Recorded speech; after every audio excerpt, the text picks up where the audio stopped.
Hi, this is the story of kalau ada orang yang harus ditakuti dan dijauhi, Richard Trenton Chase adalah salah satunya. Disclaimer, cerita ini mengandung narasi sensitif dan grafik. Ada detail-detail yang mungkin bisa mengganggu. Mohon kebijakan kalian dalam mendengarkan. Jika tidak kuat, bisa di-skip menit berikutnya. Sebelum kita lanjut ke ceritanya, jangan lupa untuk klik tombol subscribe supaya channel ini makin berkembang. Richard Trenton Chase, penduduk asli Sacramento, Amerika Serikat yang lahir pada 23 Mei 1950. Ia dikenal sebagai seorang serial killer, kanibal, dan nekrofil yang menghilangkan nyawa 6 orang di Sacramento, California dari Desember 1977 hingga Januari 1978. Ia dijuluki vampir Sacramento karena ia meminum cairan merah korbannya dan memakan sisa-sisa jasad mereka. Richard dan adik perempuannya Pamela lahir dari keluarga yang lumayan keras. Orang tuanya sering bertengkar. Sementara sejak usia 5 tahun, Richard sebenarnya sudah menunjukkan tanda-tanda ketiga poin teori McDonald.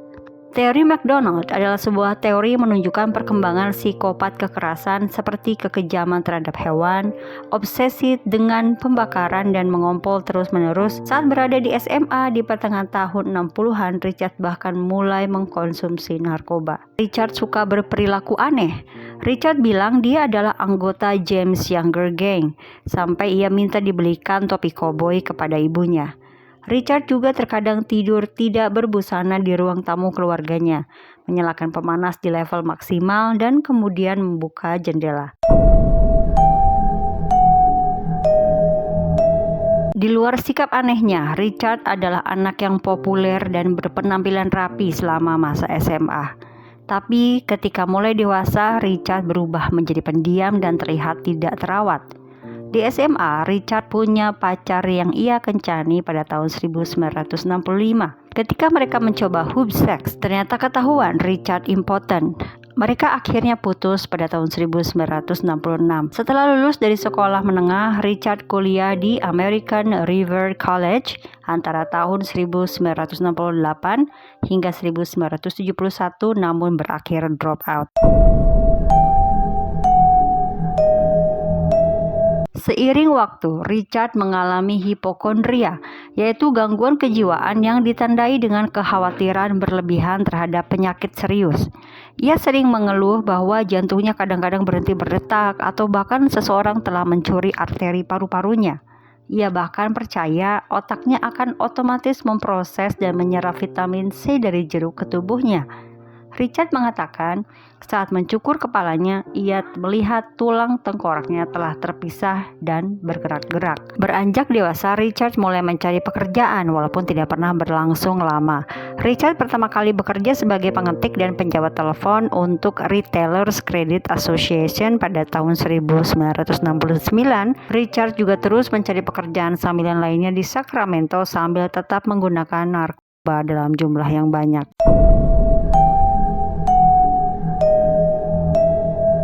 Saat bersekolah di American River College, Richard berbagi apartemen dengan Sid Evans, DeMarchi, dan Rachel Statham pada tahun 1971, namun tidak berlangsung lama. DeMarchi dan Statham pindah karena perilaku Richard yang mabuk narkoba dan berjalan-jalan tidak berbusana. Mereka tidak nyaman. Dia kemudian tinggal lagi serumah dengan saudara laki-laki Statham dan teman-temannya. Namun ini juga tidak berlangsung lama karena Richard punya perilaku yang menyebalkan. Richard akhirnya tinggal sendiri, tapi lama-kelamaan dia tidak mampu membayar uang sewa sendirian hingga akhirnya bergantian tinggal di rumah ibunya atau tinggal di rumah ayahnya karena kedua orang tua Richard sudah bercerai pada Juni 1972. Jika menetap di rumah ibunya, Richard sering bertengkar dengan ibunya dan menuduh ibunya meracuni Richard.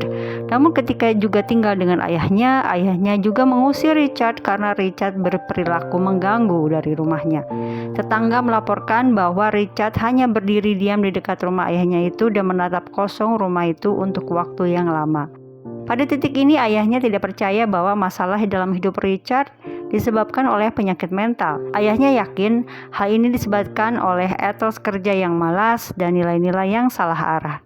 Pada akhir tahun 1972, saat dengan ibu Richard, ibunya mencoba menelpon polisi saat bertengkar dengan Richard karena tiba-tiba Richard memukul kepalanya dengan telepon itu. Syukurnya, ibu Richard masih bisa menelpon polisi dan Richard berlari keluar melompati pagar. Walaupun begitu, dia melakukan tuntutan kepada Richard. Setelah kejadian ini, Richard tinggal bersama neneknya di Los Angeles dalam 2 periode. Pada periode pertama, dia tinggal bersama neneknya. Richard bekerja dengan pamannya sebagai sopir bus untuk anak-anak cacat mental.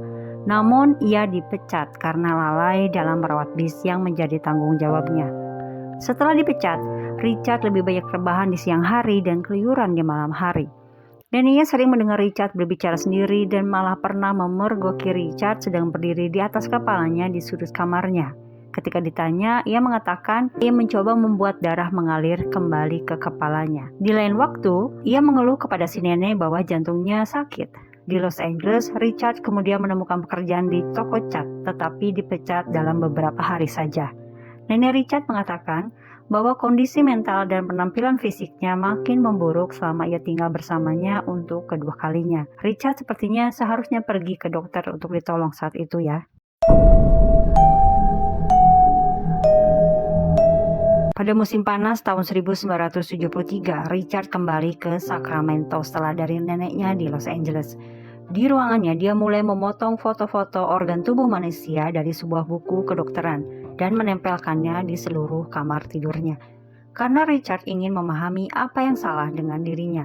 Richard pernah memanggil ambulans, namun ketika mengetahui Richard baik-baik saja, tim ambulans langsung balik kanan. Richard lalu ke rumah ibunya untuk memohon bantuan untuk kondisi medisnya itu. Ibunya lalu memanggil 2 dokter yang berbeda, tapi Richard tidak puas dengan prognosis para dokter itu.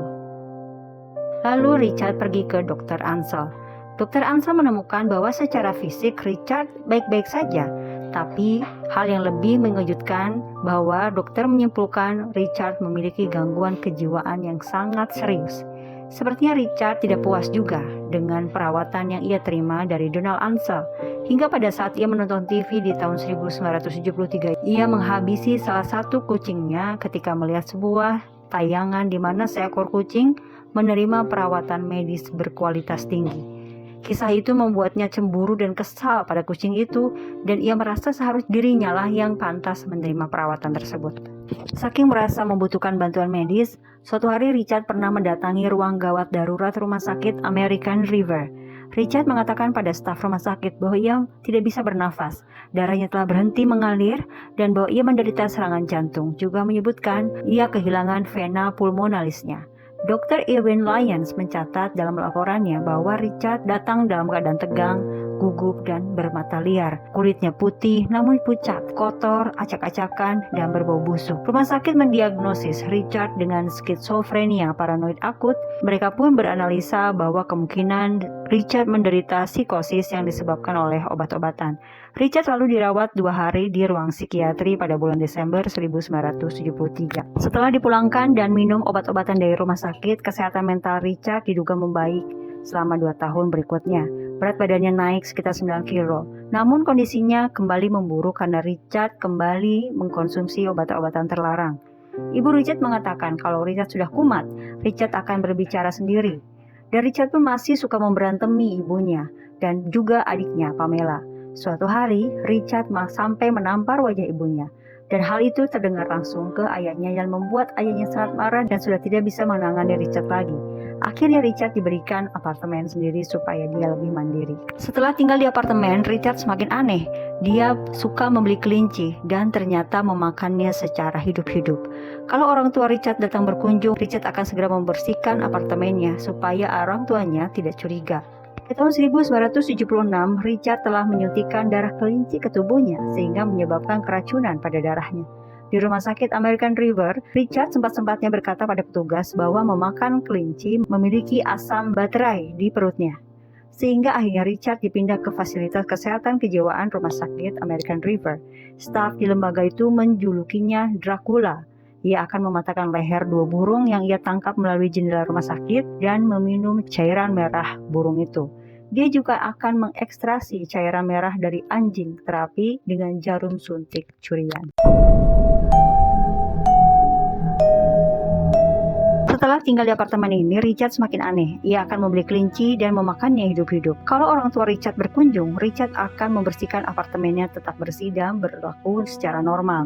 Ayahnya juga tidak curiga sama sekali ketika melihat kelinci ada di apartemen Richard. Dia tahu kalau kelinci itu akan disantap hidup-hidup oleh Richard. Setelah menjalani serangkaian perawatan yang melibatkan obat-obatan psikotropika, dokter menganggap Richard tidak lagi berbahaya bagi masyarakat. Dan kemudian pada tahun 1976, dia dilepaskan di bawah pengawasan ibunya. Namun sebenarnya hal itu ditentang oleh staf rumah sakit jiwa yang tidak setuju dengan keputusan itu.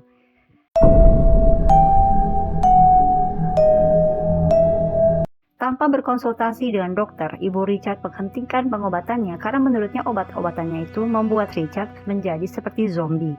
Tapi Richard malah jadi menggila. Hobinya memakan hewan hidup-hidup yang dulunya hanya kelinci menjadi memakan burung, anjing, dan ia bahkan membeli anak anjing dan menggantungnya di apartemen Richard. Richard kemudian akan membelah perut mereka, meminum cairan darah anak anjing itu, dan memakan isi perut mereka yang mentah. Menceritakan ini bahkan saya juga tidak tega sambil membayangkan yang harus dialami oleh anjing kecil itu. Tetangga Richard dan Lawson mengatakan ia sering melihat Richard membawa hewan-hewan meskipun sebenarnya hewan peliharaan tidak diizinkan di apartemen. Tapi dia tidak pernah melihat hewan-hewan lagi yang pernah dibawa oleh Richard. Pada bulan Agustus 1977, Richard dihentikan dan ditangkap di daerah Pyramid Lake, Nevada. Tubuhnya ditemukan tidak berbusana, berlumuran cairan merah, dan ada sebuah ember berisi hati atau liver ditemukan di truknya. Polisi menduga telah terjadi penghilangan nyawa. Para saksi melaporkan bahwa mereka melihat Richard membawa seekor anjing bersamanya pada hari itu. Tapi ketika ditemukan Richard tanpa busana itu, anjingnya tidak ada. Ketika diinterogasi oleh polisi di tempat kejadian, Richard mengatakan bahwa cairan merah yang ada di tubuhnya ini adalah cairan merah yang merembes keluar darinya. Cairan merah itu kemudian dipastikan sebagai cairan merah sapi. Atas kejadian ini, Richard tidak dituntut. Namun tidak diketahui apakah hati atau liver itu liver sapi atau liver anjing. Perjalanan hidup Richard makin brutal di Desember 1977. Richard membeli pistol kaliber 22. Richard lalu menghabisi dan memakan anjing dan menembak kepala mereka. Ini adalah cara Richard untuk mengumpulkan cairan merah untuk dia konsumsi. Selain anjing kecil, dia juga pernah hampir mencuri anjing Saint Bernard besar dari sebuah tempat tinggal, tapi tidak berhasil.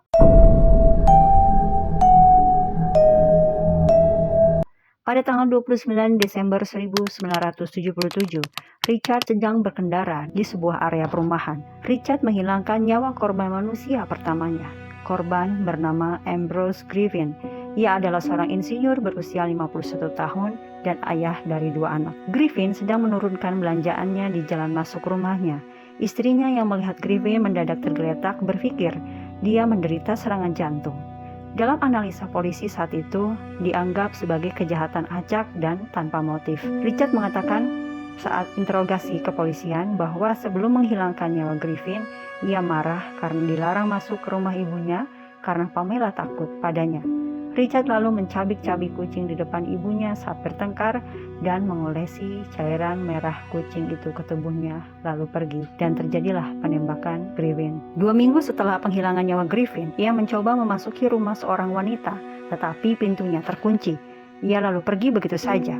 Richard menganggap pintu yang terkunci sebagai tanda bahwa ia tidak diterima. Tetapi pintu yang tidak terkunci adalah dianggap sebagai undangan untuk masuk ke dalam. So guys, jangan pernah tinggalkan rumah tanpa terkunci. Kronologi meninggalnya Teresa Wallin ini sungguh menyedihkan. Saya bahkan hampir tidak mampu bersuara saking sadisnya perilaku Richard terhadap Teresa Wallin. Semoga Teresa Wallin sudah tenang di sana. Pada tanggal 23 Januari 1978, Richard membobol sebuah rumah dengan menembak Teresa Wallin yang saat itu sedang hamil 3 bulan. Saat Teresa sedang membuang sampah, Richard menembak tangannya. Saat ia berusaha melindungi diri, Richard kemudian menembak pipi Teresa Wallin, mematahkan rahangnya, kemudian menembak lagi kepalanya.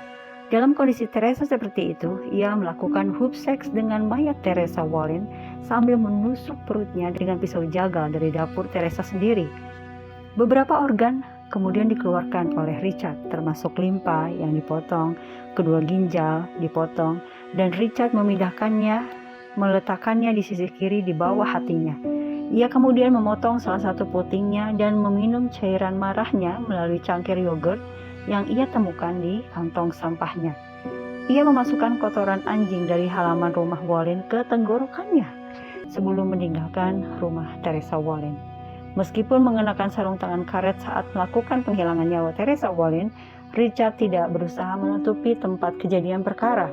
Ia pergi meninggalkan pisau jagal yang dia ambil dari dapur Teresa. Kemungkinan Wallin masih hidup ketika beberapa mutil terjadi, dan sisa-sisa janin yang belum lahir juga ditemukan saat dilakukan investigasi polisi. Jasad Wallin ditemukan oleh suaminya yang seorang supir truk yang sedang bekerja ketika penghilangan nyawa Teresa Wallin terjadi. Sang suami hanya melihat sepersekian detik jasad Teresa Wallin sebelum akhirnya berteriak dan pergi keluar dari sana. Dia lalu memanggil orang tuanya. Detektif Wayne Eyre yang menginvestigasi lokasi dan jasad Teresa Wallin mengatakan bahwa ekspresi ketakutan dari wajah jasad Teresa Wallin terus menghantuinya selama bertahun-tahun. Tidak bisa dibayangkan ketakutan dan rasa terkejut yang amat sangat yang dialami oleh Teresa Wallin saat itu.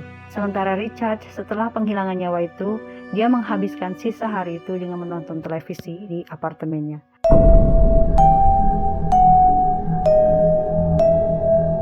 Kisah penghilangan nyawa di rumah Mayret ini juga sangat sadis. Teman-teman yang mungkin tidak tahan mendengarkan kekerasan yang sangat brutal bisa skip saja langsung ke bagian investigasi polisi. Pada tanggal 27 Januari, Richard memasuki rumah seorang single mother berusia 38 tahun, Evelyn Mayret. Hari itu, Evelyn Mayret sedang bersiap-siap karena dia akan pergi dengan tetangga sebelahnya. Kondisi rumah saat itu sedang sibuk masing-masing. Lalu datanglah Richard yang setengah sadar kemudian menghabisi orang-orang yang ada di rumah itu. Teman Evelyn Mayret bernama Dan Meredith ditembak 2 kali di kepala. Jason, putra Evelyn Mayret yang berusia 6 tahun, dan keponakannya yang berusia 22 bulan, David Ferreira, juga ditembak hingga tewas. Richard dengan ganas memutil Mayret dengan pisau dari dapurnya dan melakukan nekrofilia dan kanibalisme. Seperti halnya dengan Teresa Wallin, Richard memotong organ-organ Evelyn Mayret. Evelyn diseret ke kamar tidur. Richard lalu menusuk anusnya dan mencoba mencukil salah satu matanya. Beberapa luka tusuk di anusnya berhasil menusuk rahim Evelyn. Air mani juga ditemukan di anus Mayret yang dimutil, yang menunjukkan bahwa Richard mampu ereksi dan melakukan seks anal dengan jasad Evelyn Mayret meskipun dia impotensi. Richard juga menikam David Ferreira, bayi 22 bulan, di anus dan memotong bagian belakang tengkoraknya, lalu meminum cairan merahnya. Di rumah itu juga ditemukan bak mandi yang penuh dengan cairan merah, yang berarti mungkin Evelyn sedang mandi saat Richard masuk ke dalam rumah. Penyidik yang menangani kasus tersebut mengatakan bahwa ada kemungkinan juga Richard mandi di bak mandi yang penuh dengan cairan merah ini.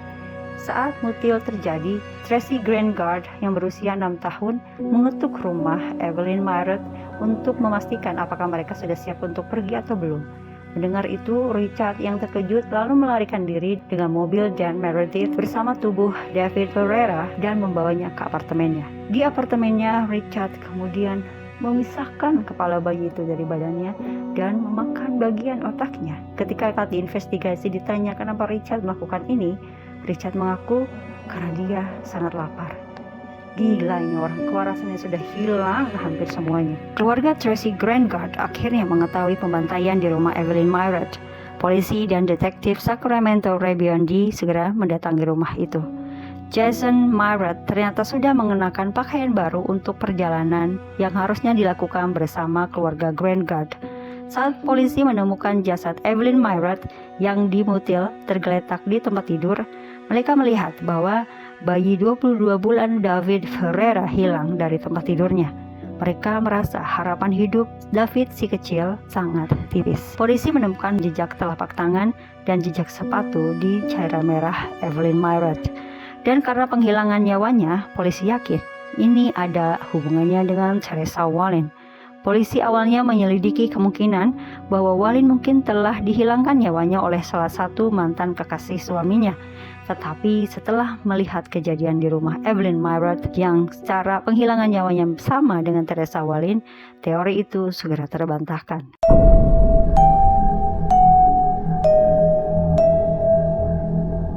Profiler FBI yang bermarkas di Virginia, yaitu yang bernama Robert Ressler, untuk membantu polisi selama penyelidikan. Mereka percaya bahwa pelakunya adalah seorang pria kulit putih berusia 20-an dan menderita penyakit mental karena banyak bukti yang ia tinggalkan selama penghilangan nyawa. Si pelaku kemungkinan tidak merawat dirinya sendiri dan memiliki penampilan yang kotor dan acak-acakan. Selama kedua penghilangan nyawa itu, Richard mengenakan parka ski orange yang baru saja dibelikan ayahnya.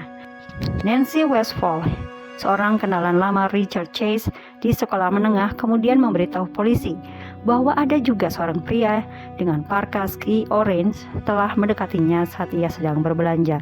Nancy Westfall saat itu tidak menyadari bahwa itu adalah Richard temannya. Karena penampilannya yang telah banyak berubah, dia memperhatikan bahwa ada noda cairan merah di tubuh laki-laki itu dan melihat kerak kuning melingkari mulutnya.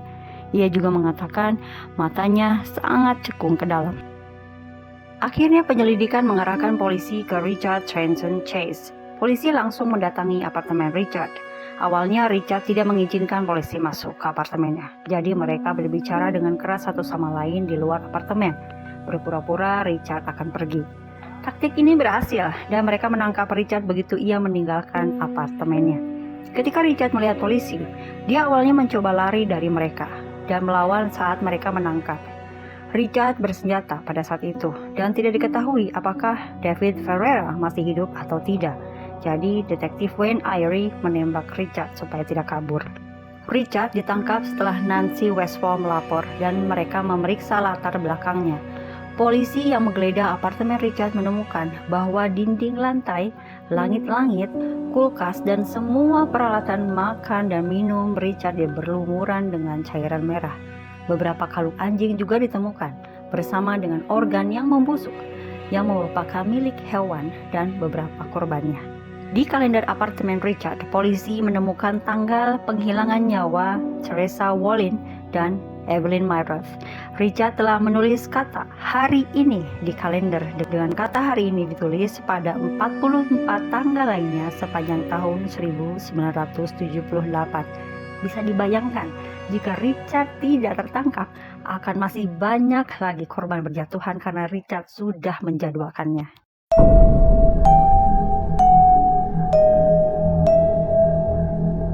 Setelah ditangkap, Richard tidak kooperatif dengan polisi.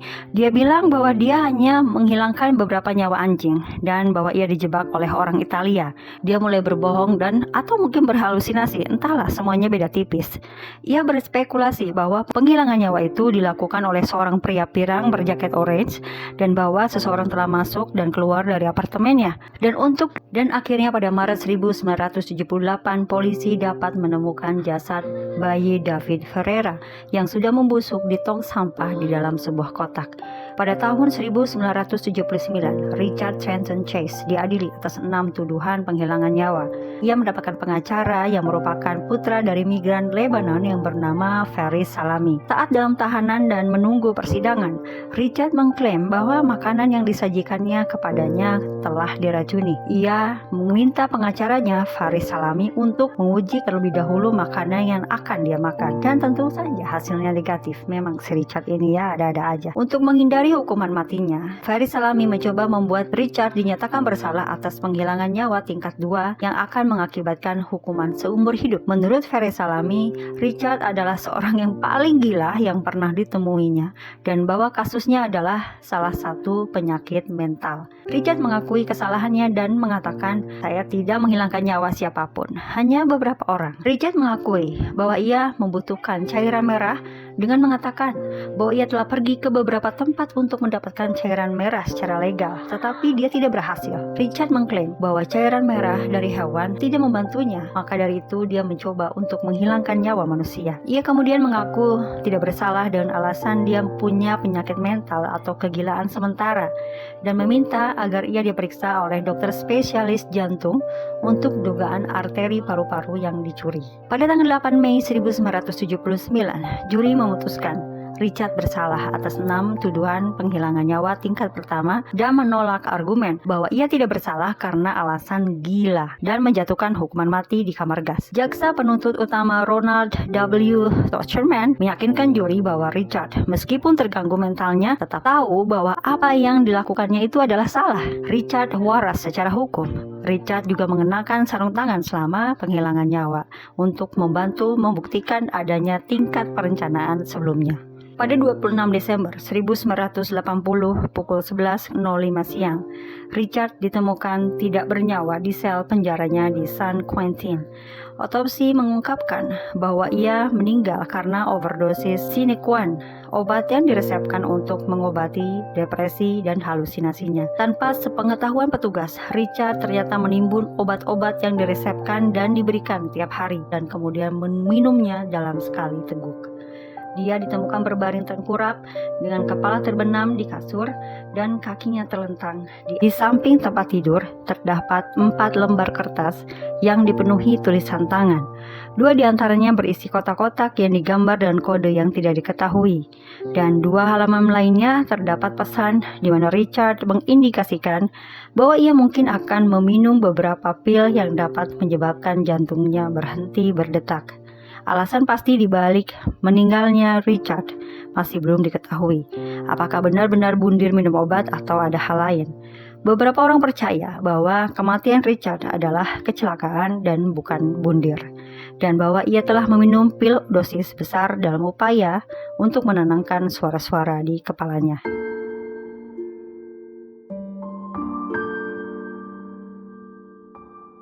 Richard Trenton Chase memang sudah tidak ada lagi di dunia, tapi luka keluarga yang sudah ditinggalkan dengan kekejaman yang diterima para korban akan selalu membayangi keluarga.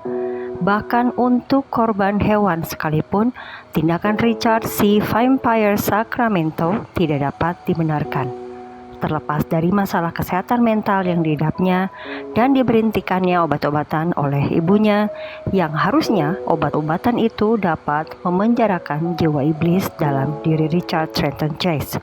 Semoga para korban tenang di tempat terbaik yang Tuhan berikan. Semoga apa yang disampaikan di video ada hikmahnya yang bisa kita petik. Dan jika kalian suka, bisa like, comment, share video ini, dan pastinya subscribe.